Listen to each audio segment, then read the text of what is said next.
और बदतमीज़ी का ये आलम हो गया है कि भारत की संसद में संविधान की शपथ लेकर के भारत की पुलिस को ये चेतावनी देते हैं कि अगर योगी और मोदी चला गया तो तुम्हें बचाएगा कौन। ऐसे बहुत सारे पागल कुत्ते इस देश में घूम रहे हैं। पागल कुत्तों के सामने मंत्र पढ़ने से पागलपना नहीं जाता जब तक गोली न मारी जाए। कर्नल साहब, आपने जिस आदमी का शक, जिसकी शायरी आपने हम सबके साथ साझा की, वो मरदूद अब मर चुका है।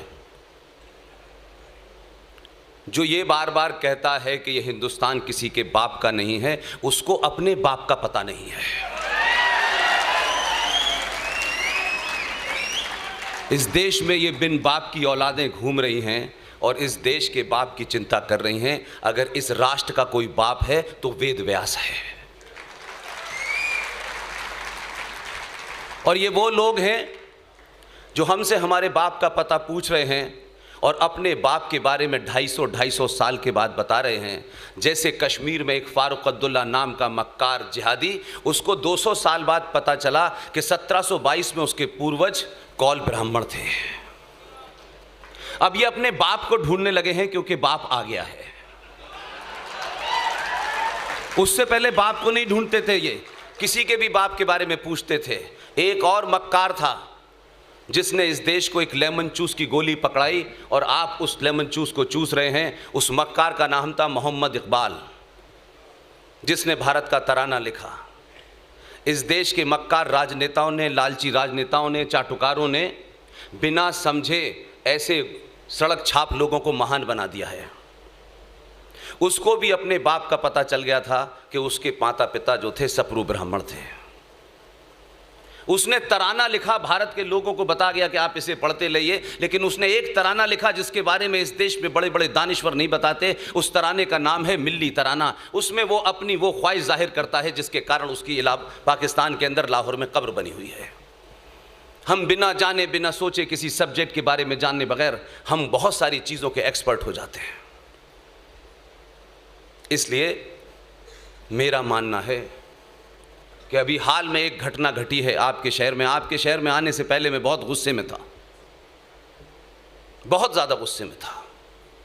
और इसलिए था कि मैं पागल कुत्तों से कोई उम्मीद करता नहीं हूँ। पागल कुत्ते वही करते हैं जिस तरीके से एक पागल कुत्ते ने अपनी बहन का सुहाग चौराहे पे उठकर मार दिया, इस समाज ने उसके ऊपर प्रतिक्रिया नहीं दी, किसी ने नहीं दी। और वो जो बता रहे हैं दुनिया में इंसानियत, जमहूरियत, उनसे बड़ा कोई हैवान नहीं है। इसलिए कुछ चीज़ों को सच सच समझिए। आज आपके सामने संकट यह है कि आप अपने शत्रु से अपनी बात का अनुमोदन कराने के चक्कर में झूठ बोलने लगे हैं। सच कहिए, चौराहे पे कहिए, गली में कहिए, दुनिया की कोई ताकत आपका कुछ बिगाड़ नहीं सकती। हमको भी 350 फतवे रोज मिलते हैं, रोज हमको मार देते हैं सुबह 10-5 लोग फोन करके। कई तो प्रेस कॉन्फ्रेंस करके हमारे खिलाफ फतवा जारी करते हैं। जाहिलों को पता नहीं है कि मुसलमानों में फतवा इस्लाम का, इस्लाम के मानने वालों पे होता है, काफिरों पे नहीं होता है। लेकिन दुकान चल रही है इस देश के अंदर। हम जिस तालीमी इदारे में पढ़े थे, बचपन में मौलाना साहब ने हमको मार मार के कुरान शरीफ की आयतें रटाई। आज जब मैं उस दौर को देखता हूं और आज जो कुछ इस देश में हो रहा है तो मुझे बड़ा ताज्जुब लगता है। कुछ मक्कार टेलीविजन पे आ जाएंगे, कहेंगे देखिए ये भाईचारा है, ये गंगा जमुना तहजीब है। ये दुनिया के सबसे बड़े फ्रॉड शब्द हैं। मौलवी साहब की वो बात मुझे अभी भी याद है कि वो कहा करते थे कि फरमाया गया है कि जहां आप नमाज पढ़ रहे हैं और नमाज पढ़ने की जगह पर या आपके उस जगह नमाज पढ़ने से किसी को कोई एतराज है, उसमें यहां तक कहा कि अगर उसके एहसास में लगता है, उसकी आंखों में लगता है कि उसे कोई एतराज है कि यहां नमाज न पढ़ी जाए, वहां नमाज पढ़ना हराम है। ये हम पढ़ के आए थे। लेकिन आज हम ये देख रहे हैं जो अपने बाप को ढूंढ रहे हैं, जिनके बाप यहां आए थे, लुटेरे, चाहे उन्होंने अयोध्या को तोड़ा हो, बाबा विश्वनाथ को तोड़ा हो और इस देश में 40,000 मंदिरों को तोड़ा हो। इस्लाम एक तरफ और फ्रॉड और मक्कारी पूरे चरम पर है कि कुछ लोग उस मस्जिद में नमाज पढ़ने के लिए, इस देश में दंगा करने के लिए सड़कों पे उतरे हुए हैं, जिस मस्जिद के नीचे बाबा विश्वनाथ की मूर्तियां रखी हुई हैं।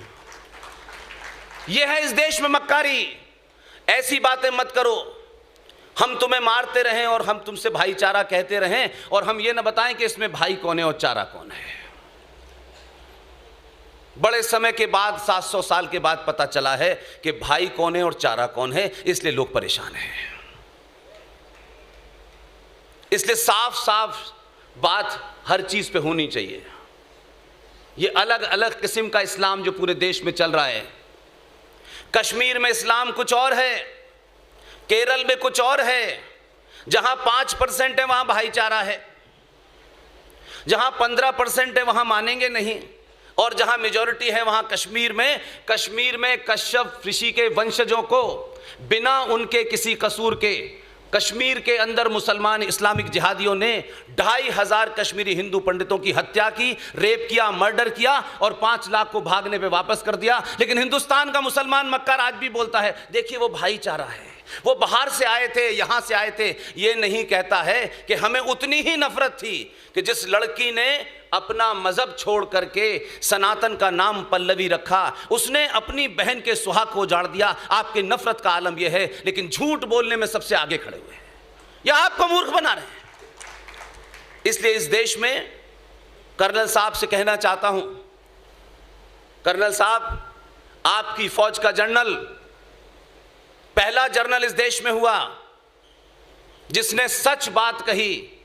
सच बात करने के बाद इस्लामिक जिहादी इस देश में बहुत परेशान थे, जगह जगह उसका नाम लेकर के गाली गलौज की गई। उनकी जिस तरह से दुर्घटना में मौत हुई, बॉम्बे के एक बाजार में जहां मुसलमानों की गिनती ज़्यादा है, इस देश की फिल्म इंडस्ट्री के एक बहुत बड़े कलाकार थे, उनकी पत्नी ने उनके लिए एक शोक सभा रखी।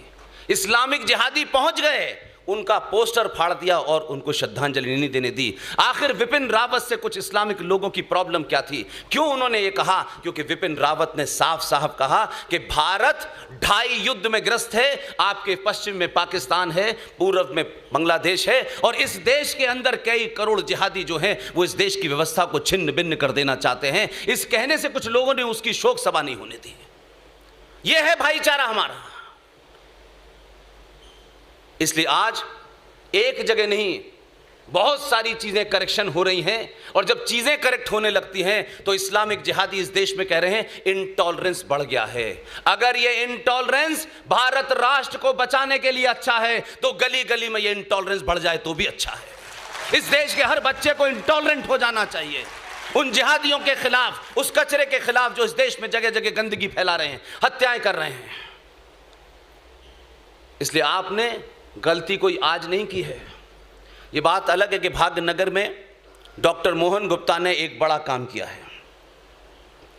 हमने फ्रॉडों को, मक्कारों को उनके पोस्टर लगाना बंद कर दिया है।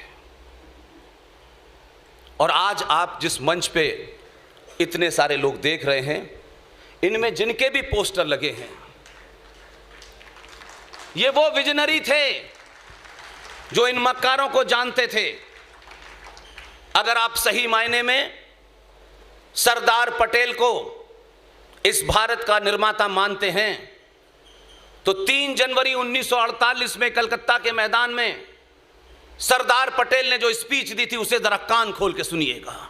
आज के ज़माने कोई दे देगा तो कोई कहेगा ये आरएसएस का एजेंट है, ये फलाने का एजेंट है, ये ढिमाके का एजेंट है। सरदार पटेल ने साफ साफ उस वक्त के मुसलमानों को 2 टूक बात कही थी। आज कह दे तो लोगों को बड़ा बुरा लग जाएगा। इसलिए ऐसे लोग कुछ लोगों के आइकॉन नहीं हैं इस देश में। सुभाष चंद्र बोस इस देश का आइकॉन नहीं बना, फूल वाले चचा जैसे मक्कार लोग बने हैं। इसलिए सच बोलिए, सच से ज्यादा कुछ भी इंपॉर्टेंट नहीं है। और जो सच बोलता है उसे डराने वाले बहुत होते हैं, लेकिन डरा नहीं पाते हैं। ऐसा नहीं है सब कुछ अच्छा है। ये देश एक लंबे कालखंड के बाद अपनी आस्थाओं, परंपराओं, अपने सरोकारों, अपनी सभ्यता, अपनी संस्कृति के प्रति जाग रहा है। ये जागना कुछ लोगों को बुरा लग रहा है। क्योंकि कुछ लोग टेलीविजन पर बैठकर औरंगजेब को वली अल्लाह कहते हैं कि वो तो हमारा वली अल्लाह था। यहां तक भी लोग कहते हैं इस देश में, और निकल जाते हैं, तब भी कोई कोई जवाब नहीं देता। ये 2000 का भारत है, जहां जहां मिले चौराहे पे जवाब दीजिए, पूरी ताकत से दीजिए।